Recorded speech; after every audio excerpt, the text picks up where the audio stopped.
Dalam nama Bapa dan Putra dan Roh Kudus. Amin. Allah Bapa yang Maha Kasih, kami bersyukur kepadamu atas penyertaan-Mu dalam hidup kami. Sebentar lagi kami akan mendengarkan dan merenungkan firman-Mu. Berkatilah kami agar kami mampu memberi hati dan pikiran untuk merasakan kehadiran-Mu dan sapaan-Mu lewat sabda dan renungan hari ini. Dan semoga semuanya itu menjadi petunjuk bagi kehidupan kami dan menerangi kegelapan hati kami dengan pengantaran Kristus Tuhan kami.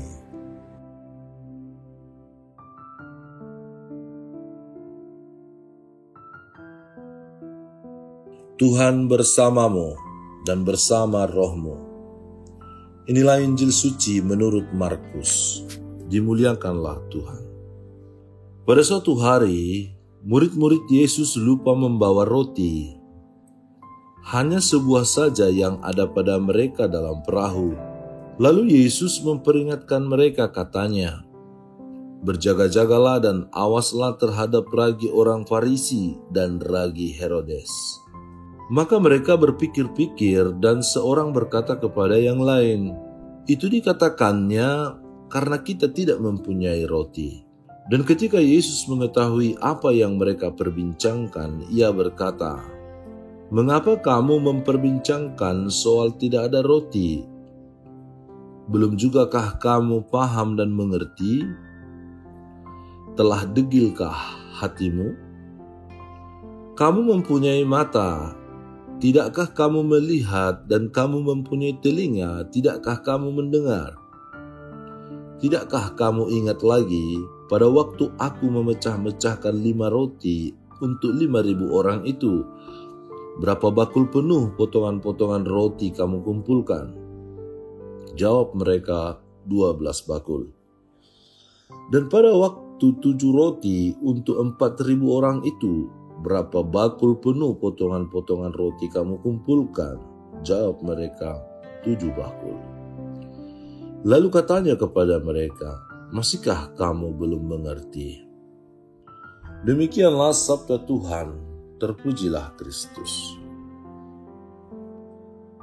Saudara-saudari terkasih dalam Kristus Yesus, di sebuah acara penginjilan salah satu stasiun televisi, ada liputan tentang ibadah penyembuhan. Seorang bapak yang lumpuh diminta oleh pengkhotbah untuk berdiri dari kursi roda yang selama ini menjadi andalannya. Dengan perlahan bapak itu akhirnya berdiri dan kemudian bisa berjalan. Orang banyak terperangah melihatnya.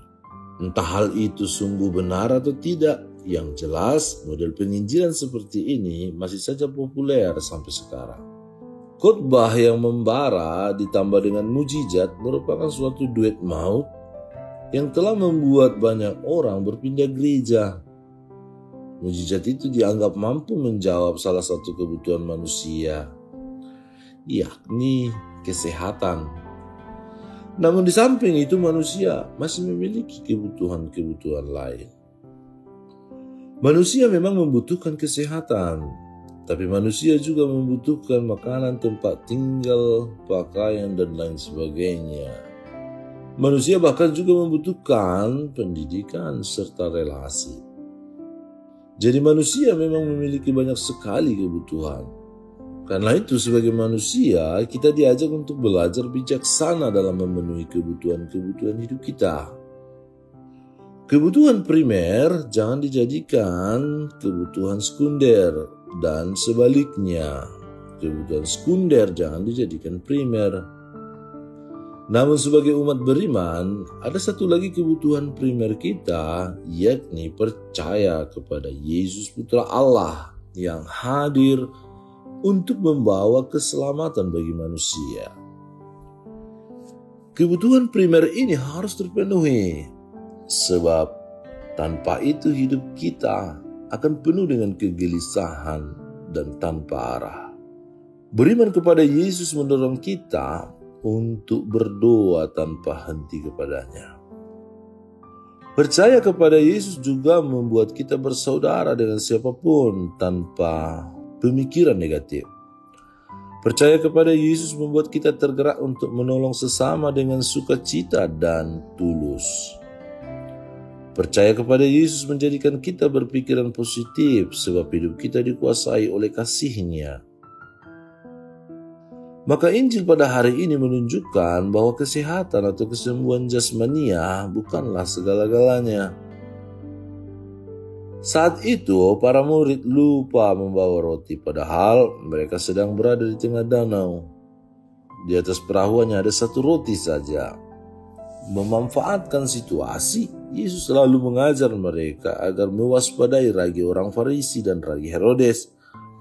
Yang dimaksud dengan ragi adalah ketidakmampuan orang Farisi dan Herodes untuk memahami jati diri Yesus. Jadi setelah mengalami banyak mukjizat, para murid ternyata tetap belum mengenal Yesus. Mukjizat rupanya tidak selalu berbanding lurus dengan pertumbuhan iman. Para murid mesti berjuang lagi untuk mengenal Dia lebih dalam. Di atas perahu memang hanya ada satu roti saja. Mereka harus tahu itu sudah lebih dari cukup. Sebab satu roti itu tidak lain adalah Yesus sendiri. Dia adalah roti surgawi. Salah satu tantangan untuk beriman adalah pikiran kita yang terlalu lamban untuk memahami kehendak Allah.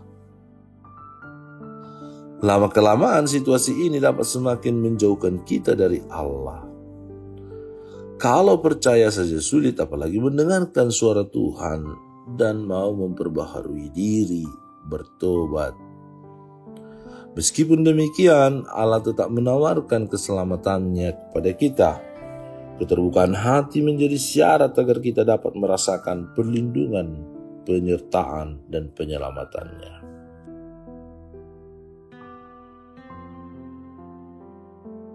Allah Bapa yang Maha Baik, semoga kami senantiasa dibangun dalam kesatuan dengan Dikau sebagai sumber kehidupan dan keselamatan kami. Ajarilah kami untuk merasa lapar dan haus akan sabda-Mu sehingga kami selalu mencari Dikau dalam kehidupan kami sehari-hari dengan pengantaraan Kristus Tuhan kami. Amin. Tuhan bersamamu dan bersama rohmu. Semoga saudara sekalian dilindungi, dibimbing dan diberkati oleh Allah yang Maha Kuasa, Bapa dan Putra dan Roh Kudus. Amin. Allah Bapa kami, penuntun kehidupan, Engkau telah menuntun Abraham menuju tanah terjanji. Engkau juga menuntun bangsa Israel menuju tanah Yerusalem melalui tangan Musa. Kini kami umat-Mu keuskupan Padang sedang berjalan bersama dalam sinode kefikepan menuju keselamatan yang Engkau janjikan dalam diri Putra-Mu Yesus Kristus. Tuntunlah peziarahan hidup kami dengan kuasa Roh Kudus-Mu, agar kami tetap tabah, sabar dan setia menghadapi kesulitan dan tantangan hidup. Bimbinglah kami supaya mampu berjalan bersama, saling meneguhkan dalam iman, harapan, dan kasih. Bunda Maria, doakanlah kami putra-putrimu sepanjang sinode kefikepan ini berlangsung. Ya Bapa, Engkau kami sembah dan muliakan, kini dan sepanjang masa. Amin.